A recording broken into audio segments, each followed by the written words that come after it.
الحمدللہ رب العالمین والصلاة والسلام علی سید المرسلین اما بعد فاعوذ باللہ من الشیطان الرجیم بسم اللہ الرحمن الرحیم الصلاة والسلام علیک یا رسول اللہ وعلی آلک واصحابک یا حبیب اللہ الصلاة والسلام علیک یا نبی اللہ وعلی آلک واصحابک یا نور اللہ۔ درود پاک پڑھنے کے بے شمار فضائل و برکات ہیں، بہت سارے فضائل، بہت ساری حدیثیں درود پاک کی برکتوں میں ملتی ہیں۔ ایک بڑا ہی خوبصورت واقعہ، ایک بزرگ ہوئے ہیں حضرت شیخ ابو حفص کاغذی رحمۃ اللہ تعالی۔ آپ کا جب انتقال ہوا تو چند دنوں کے بعد اپنے کسی دوست کے خواب میں تشریف لائے۔ دوست نے پوچھا کہ کیا احوال ہیں، قبر میں آپ کے ساتھ کیا گزری؟ تو کہتے مجھ پہ بڑا کرم ہوا۔ واقعہ یہ ہوا کہ جب مجھے قبر میں دفن کیا گیا، منکر نکیر، یہ وہ فرشتے ہیں جو سوال کرنے آتے ہیں، بولے وہ فرشتے جب آئے سوال کرنے تو مجھے اٹھا کر بٹھا دیا، سوال پوچھنے لگے۔ اتنے میں اللہ پاک کا فرمان آیا، اے فرشتوں ٹھہر جاؤ، اس بندے کے پہلے گناہ کاؤنٹ کرو، گناہ شمار کرو۔ کہتے میں تو ڈر گیا کہ اتنے گناہ، میرے گناہ جب کاؤنٹ ہونا شروع ہوئے تو ڈھیر لگ گئے گناہوں کے۔ اب اس کے بعد فرشتوں کو حکم ہوا کہ اس بندے نے ہمارے محبوب علیہ الصلوۃ والسلام پر دنیا میں جتنے درود بھیجے تھے وہ درود شمار کر۔ اب فرشتوں نے وہ درود کاؤنٹ کرنا شروع کیا۔ اللہ اکبر۔ کہتے ہیں خوش قسمتی سے، گناہ تو بہت تھے مگر خوش قسمتی یہ تھی کہ میرے درود میرے گناہوں سے زیادہ نکل آئے۔ فرشتوں کو حکم ہوا حسبکم یا ملائکتی، اے فرشتوں اب اتنا ہی حساب کافی ہے، اذهبوا به الى جنتی، اس بندے کو میری جنت میں لے جاؤ، یعنی اس کی قبر کو جنت کا باغ بنا دو۔ سبحان اللہ سبحان اللہ۔ اے میرے پیارے اسلامی بھائیو، گناہ بے حد ہیں، بہت زیادہ ہے، مگر درود کی کثرت تو کر لینا، توبہ کرتے رہیں، درود پڑھتے رہیں۔ اور درود واقعی ایسا وظیفہ ہے جو ایکچولی گناہوں کو مٹانے والا وظیفہ ہے۔ ایک حدیث پاک ہے، حدیث سنیے تاکہ آپ کو یہ ریئلائز ہو جائے کہ ہم جیسے گناہگار بندوں پر مہربانی کتنی بڑی کی گئی ہے۔ یہ درود ہمیں عطا کر کر نا ہم پر احسان کتنا بڑا کیا گیا ہے۔ قال رسول اللہ صلی اللہ علیہ وسلم، حدیث پاک سنیے گا، اور نسائی شریف کی حدیث ہے، من صلی علیہ صلاۃ واحدۃ صلی اللہ علیہ عشرہ، جس نے مجھ پر ایک بار درود پاک پڑھا اللہ پاک اس پر 10 رحمتیں نازل فرماتا ہے۔ وحطت عنہ 10 خطیئات، اور فرمایا اور 10 گناہ مٹاتا ہے۔ درود پڑھ رہے ہیں، ہر درود پر 10 گناہ بھی کم ہو رہے ہیں۔ پھر فرمایا وَرُفِعَتْ لَهُ 10 درجات، آقا فرماتے ہیں اور 10 درجات بلند فرماتا ہے۔ ایک گریڈ دنیا میں بڑھانے کے لیے نا بندہ کدھر کدھر فائل لے کے گھوم رہا ہوتا ہے، سر 17 گریڈ سے 18 کرا دیں، 18 سے 19 کرا دیں، کسی طرح 20 گریڈ لگ جائیں، 21 22 کے بعد دوسرا گریڈ بھی ختم ہو جاتے ہیں۔ اسی گریڈ کے چکر میں لوگوں کی دنیا گزر گئی۔ ہر درود پر میرے آقا فرما رہے ہیں 10 درجے بلند ہو رہے ہیں۔ کیوں نہیں پڑھتے درود پاک؟ روز درجے بلند کریں، 10 گناہ معاف ہو رہے ہیں۔ تو سبحان اللہ، وہ ہے نا اعمال نہ دیکھے یہ دیکھا، محبوب کے کوچے کا ہے گدا۔ فرشتوں نے کیا کیا؟ اعمال نہ دیکھے یہ دیکھا، محبوب کے کوچے کا ہے گدا، مولا نے مجھے یوں بخش دیا۔ سبحان اللہ سبحان اللہ۔ تو انشاءاللہ غلامی مصطفیٰ کا اگر دامن ہاتھ میں تھاما ہوگا نا، سرکار علیہ الصلوۃ والسلام کی غلامی ہوگی، درود پاک کی کثرت ہوگی تو انشاءاللہ خیر ہو جانی ہے۔ اور اللہ کی رحمت ویسے ہی بہت بڑی ہے۔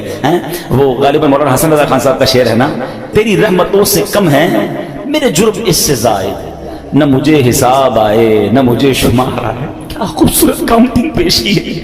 مگر مجھے اور کوئی حساب نہیں آتا، مجھے یہ نہیں پتا میرے جرم کتنے ہیں، مجھے ایک حساب آتا ہے کہ کتنی تیری رحمتوں سے کم ہے۔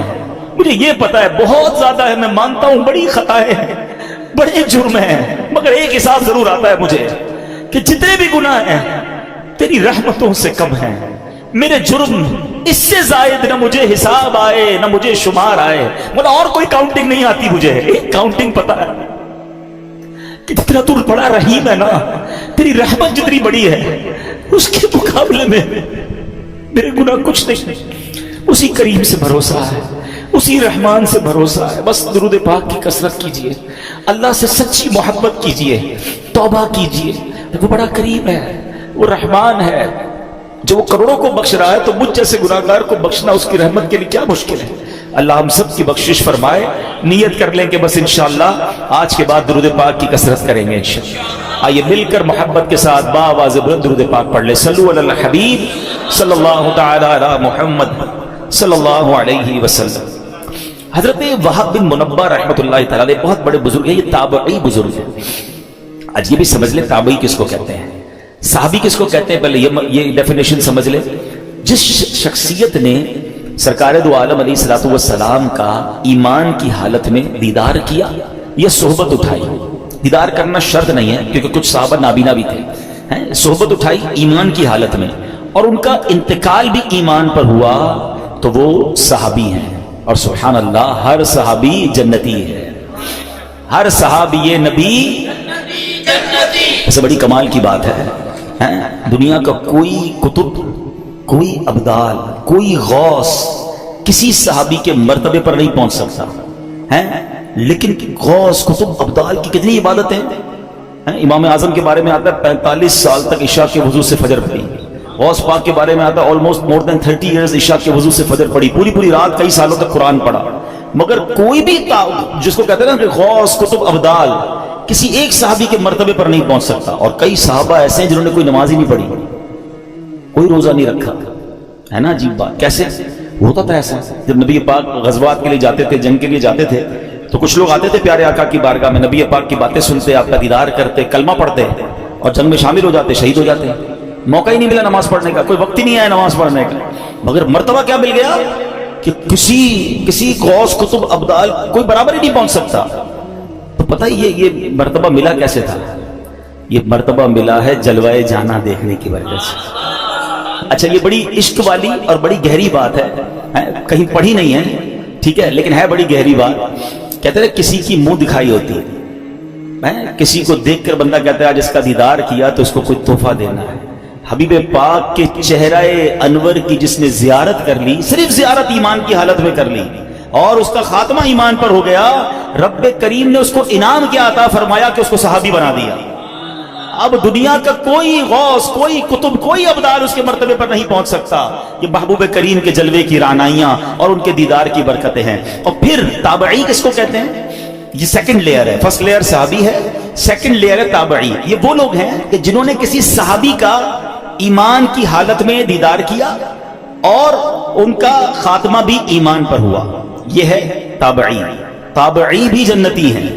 اور پھر فرمایا کہ جس نے کسی تبع تابعی کہلاتے ہیں, جس نے ایمان کی حالت میں کسی تابعی کا دیدار کیا اور اس کا انتقال بھی ایمان پر ہوا, اس کو تبع تابعی کہتے ہیں. یہ 3 ادوار ہیں. کبھی آپ کتاب میں پڑھیں گے نا, پرانی کتاب میں قرون ثلاثہ پڑھیں گے آپ, 3 ٹاپ لیول کے دور, 3 ادوار, the top era of the world. یہ 3 وہ دور ہیں جو سب سے مبارک دور کہلائے. نمبر 1 صحابہ, پھر تابعی اور پھر تبع تابعی. اب یہ جو حضرت وہب بن منبہ ہیں یہ تابعی ہیں. چلے ایک اور آپ کی معلومات میں اضافہ کر دوں, 4 فقہ کے امام ہیں. امام اعظم ابو حنیفہ, امام شافعی, امام احمد بن حنبل اور امام مالک. چاروں کمال ہیں, چاروں ہمارے سر کے تاج ہیں, ٹھیک ہے. لیکن ان چاروں میں افضل کون ہیں؟ امام اعظم ابو حنیفہ ہیں, کیونکہ آپ تابعی ہیں.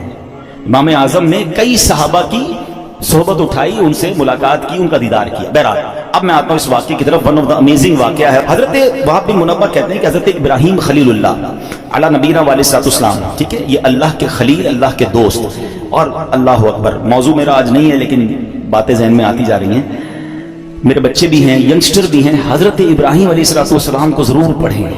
ہی is one of the amazing personality of the history of universe. کمال شخصیت ہیں حضرت ابراہیم کی. بہت ساری شانیں ہیں, مگر جو کمال کی بات میں آپ کو بتاؤں کہ چار جو آسمانی مذاہب ہیں نا, ان چاروں مذہبوں میں حضرت ابراہیم کا ادب ہے, آپ کا احترام ہے, وہ تمام آپ کو مانتے ہیں. نمبر 1. نمبر 2, آپ ابو الانبیاء ہیں. حضرت ابراہیم کے بعد جتنے نبی آئے وہ سب آپ کی اولاد میں سے, اس لیے آپ کو ابو الانبیاء بھی کہا جاتا ہے. بہرحال اب حضرت ابراہیم علیہ السلام کو حکم ملا کہ رخت سفر باندھیں, دنیا کا سفر کریں اور ہمارے عجائبات دیکھیں, اللہ کی قدرت کے نظارے دیکھیں. تو آپ نے رخت سفر باندھا اور روانہ ہو گئے. تو چلتے چلتے جب آپ ساحل سمندر کے قریب پہنچے تو وہاں آپ کو ایک غلام دکھائی دیا جو بکریاں لیے جا رہا تھا. حضرت ابراہیم علیہ السلام نے اس سے پوچھا کہ اے غلام, کیا تمہارے پاس پانی یا دودھ ہے؟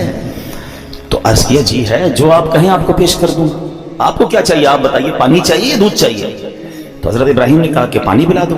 اس نے اپنا ڈنڈا اٹھایا اور قریبی چٹان کے پاس گیا, وہاں رک کر کچھ بولا, چٹان پر اس نے اپنا عصا مارا تو چٹان سے پانی کا چشمہ جاری ہو گیا.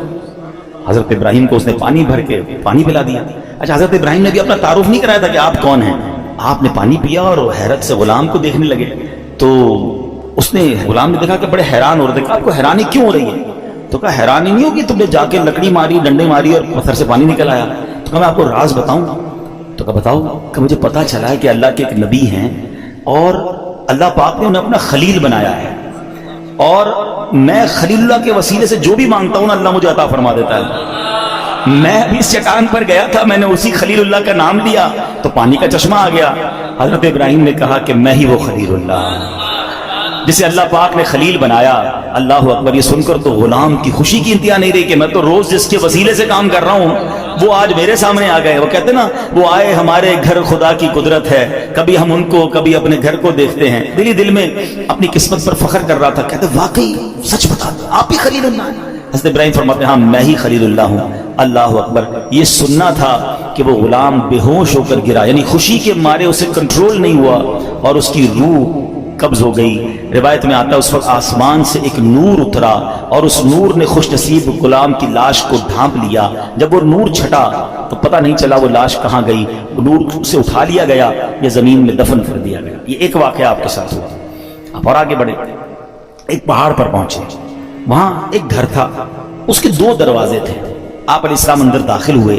اندر ایک تخت تھا, اس کے اوپر کسی کی لاش رکھی ہوئی تھی اور اس کے اوپر 70 خوبصورت حلے, خوبصورت لباس ڈالے ہوئے تھے اور سر کے پاس ایک تختی رکھی ہوئی تھی لاش, اس کے اوپر 70 قسم کے ڈریسز اور ایک تختی تھی.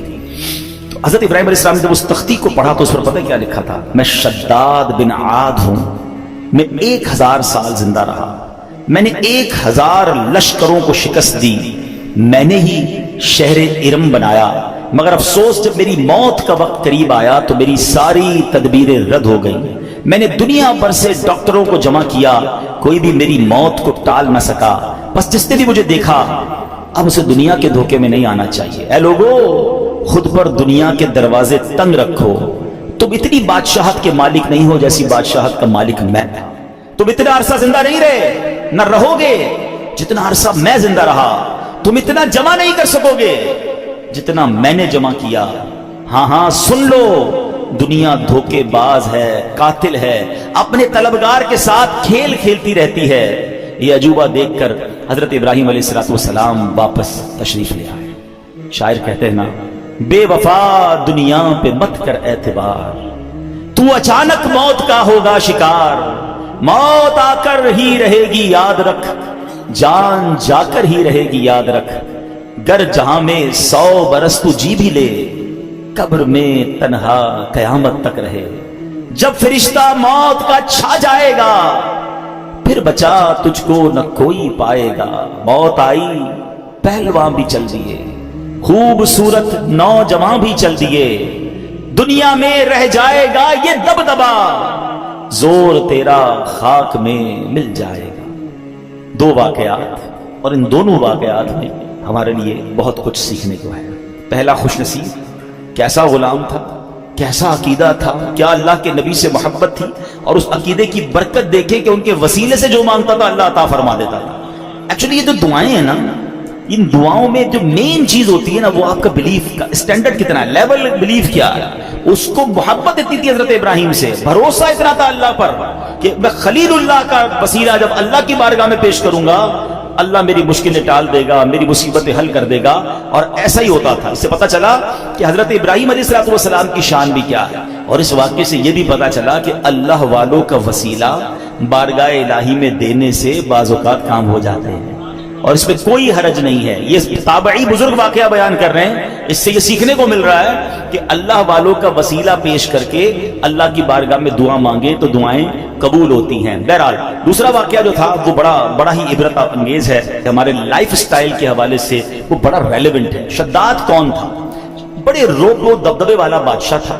یہ غیر مسلم تھا, اور اس کے بارے میں اس نے کیا کیا تھا کہ اس نے جنت کا ذکر سن رکھا تھا غیر مسلم, مگر اسے سن رکھا تھا کہ مرنے کے بعد مسلمانوں کے پاس ایک کانسیپٹ ہے کہ جنت میں ان کو ڈالا جائے گا. تو اس نے کہا میں مرنے کا انتظار کیوں کروں اور مسلمان کیوں ہوں, خود ہی جنت بنا لیتا ہوں. شداد کی جنت دنیا میں مشہور تھی. اس نے کیا کیا, ایک عظیم شہر بنایا. ہم کیا امیجن کرتے ہیں حدیثوں میں نا کہ سونے کی اینٹیں ہوں گی, اس نے لٹرلی سونے کی اینٹوں سے محل بنائے, زبرجد اور یاقوت کے ستون کھڑے کیے, سنگریزوں کی جگہ خوبصورت موتی بچھا دیے, ہر محل کے گرد جواہرات بچھا کر اوپر نہریں جاری کی, طرح طرح کے درخت اگائے, غرض ایسا عظیم شہر بنایا. نہ دنیا میں اس سے پہلے کوئی ایسی سٹی کریٹ ہوئی, نہ اس کے بعد کبھی ہوئی. اور جب شہر مکمل ہو گیا نا, یعنی یہ شداد کا واقعہ کوئی افسانہ نہیں ہے, قرآن میں اس کا ذکر موجود ہے. اللہ قرآن میں فرماتا ہے فَصَبَّ عَلَيْهِمْ رَبُّكَ صَوْتَ عَذَابٍ إِنَّ رَبَّكَ لَبِالْمِرْصَادِ, تو ان پر تمہارے رب نے عذاب کا کوڑا برسایا, بے شک تمہارا رب یقیناً دیکھ رہا ہے. اللہ اکبر, اتنی دولت, اتنا مال, مگر ہوا کیا کہ شداد اس شہر میں قدم بھی نہیں رکھ سکا.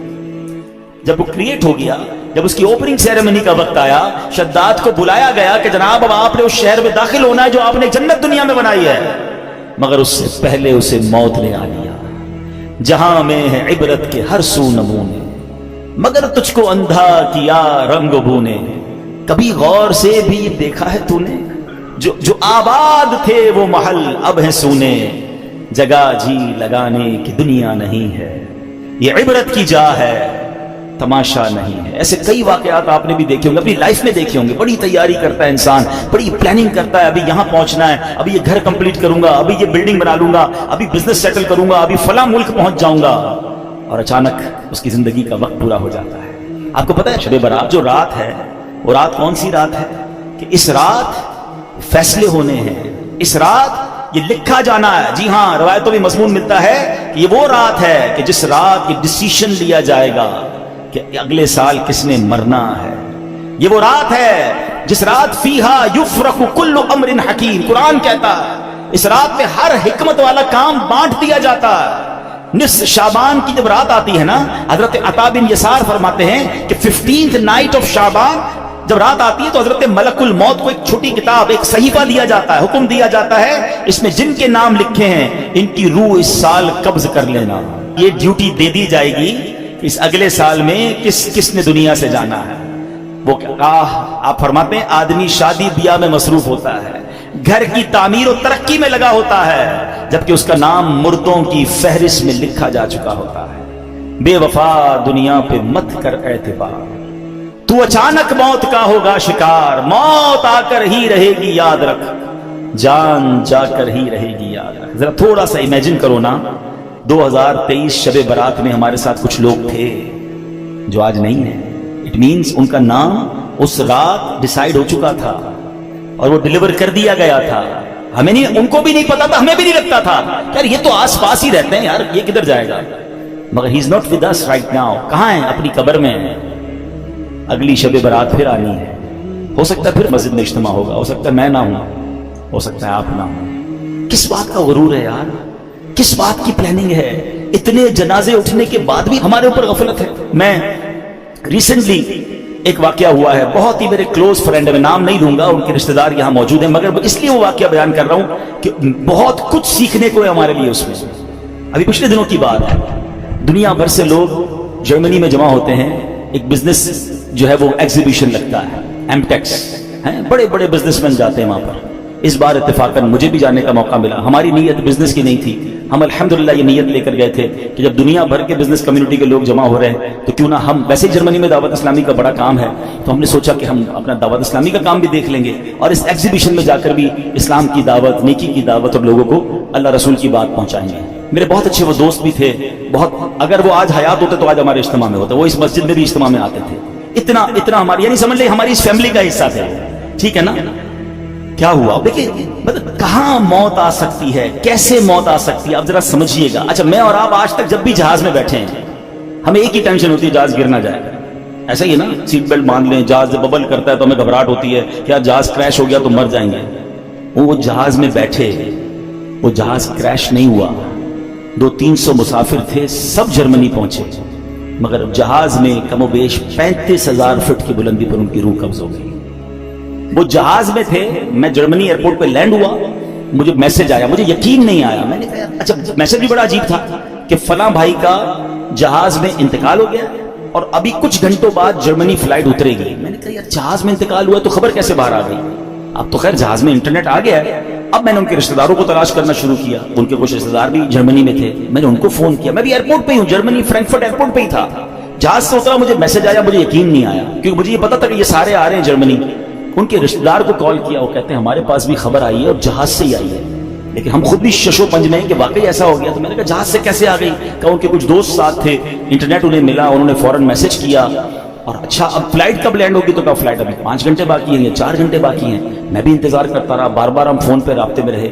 اور جیسے ہی جہاز لینڈ ہوا تو یہ خبر پکی تھی کہ دبئی سے جب جہاز اڑا کچھ گھنٹے 1 یا 2 گھنٹے بعد ان کی طبیعت بگڑی. جہاز میں جو بھی فرسٹ ایڈ دیا جا سکتا تھا دینے کی کوشش کی گئی, مگر ان کا وقت پورا ہو گیا. نماز پڑھ کر دبئی ایئرپورٹ پہ بتایا, انہوں نے وضو کیا, اسلامی اپنے دوستوں کو کہا چلو یار نماز پڑھ لیں. انہوں نے نماز پڑھی. ماشاءاللہ نیک آدمی تھے, نمازی آدمی تھے, ہماری محفل و اجتماعات میں آتے تھے. اور جہاز کے اندر ان کا انتقال ہوا. اللہ پاک ان کی مغفرت فرمائے, ان کے درجات بلند فرمائے, جنت الفردوس میں اعلیٰ مقام عطا فرمائے. بہرحال الحمدللہ وہاں دعوت اسلامی کا نیٹ ورک تھا, وہاں پر ان کو ماشاءاللہ غسل کی سنت کے مطابق دیا گیا. اللہ کی رحمت سے نگران شورا وہاں موجود تھے, انہوں نے جنازہ پڑھایا. دنیا بھر کے بزنس کمیونٹی کے لوگوں نے جنازے میں شرکت. دعوت اسلامی کا مرکز فرینکفرٹ فیضان مدینہ میں یہ سب ہوا.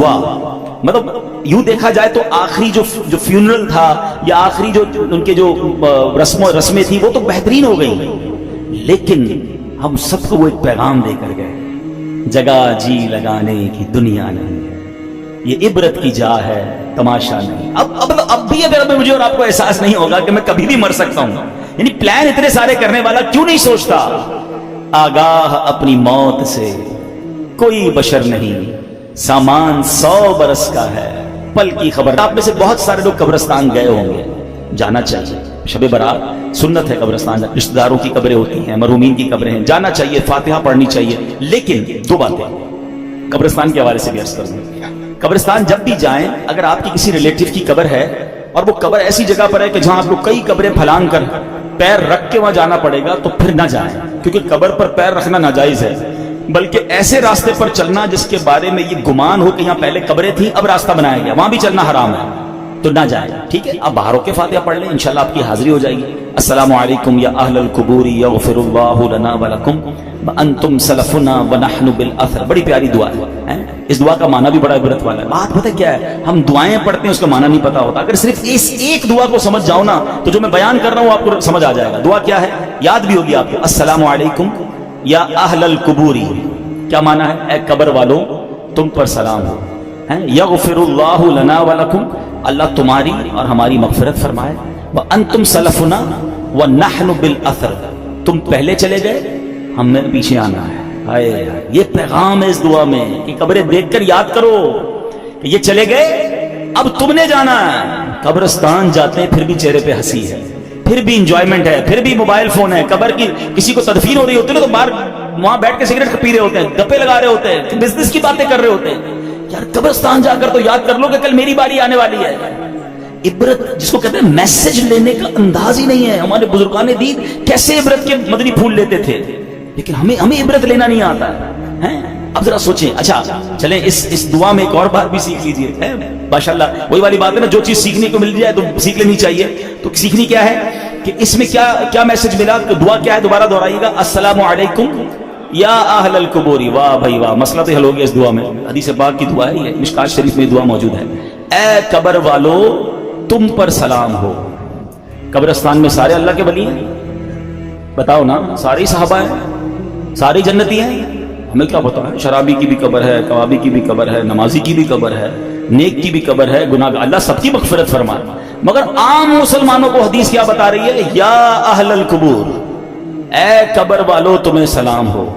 بڑا سمپل سوال ہے, جب قبر والوں کو یا اہل القبور کہنا دعا سے حدیث سے ثابت ہے, ہم ادھر اگر اللہ کے ولی کو یا غوث اعظم کہتے ہیں تو کیا پرابلم ہے, یا رسول اللہ کہتے ہیں تو کیا پرابلم ہے. آپ تو گناہ گار کو یا اہل القبور کہنے کی اس دعا میں اجازت ہے, ہم تو اللہ کے نیک بندوں, اولیاء, صحابہ, اہل بیت کو پکارتے, پتہ نہیں کیوں ٹینشن کریٹ کی جاتی ہے. تو یہ چلے ایک مسئلہ بھی میں نے کہا عقیدے کا کلیئر کر دوں. ایک بڑی پیاری دعا آج میں نے بھی پہلی بار پڑھی, اس میں بھی کوئی حرج نہیں ہے, علم ہر بندہ سیکھ رہا ہوتا ہے. اور دعا کیا ہے, بسم اللہ الرحمن الرحیم. اللہم رب الاجسادی البالیتی والعظامی النخرتی التی خرجت من الدنیا وہی بکا مؤمنۃ ادخل علیہا روحا من عندک وسلاما منی. اب اس کا پہلے ترجمہ سنیے گا، پھر میں اس کی فضیلت بتاتا ہوں. اے اللہ، اے گل جانے والے جسموں اور بوسیدہ ہڈیوں کے رب، جو دنیا سے ایمان کی حالت میں رخصت ہوئے، تو ان پر اپنی رحمت فرما اور ان کو میرا سلام پہنچا دے. اچھا، یہ دعا جو ہے اس کی جو فضیلت ہے شرح الصدور میں ہے کہ جو بندہ قبرستان میں داخل ہو کر یہ دعا پڑھے تو حضرت آدم سے لے کر دعا پڑھنے کے وقت تک جتنے مسلمان فوت ہوئے یہ سب دعا پڑھنے والے کے لیے دعائے مغفرت کریں گے. یعنی اربوں مسلمان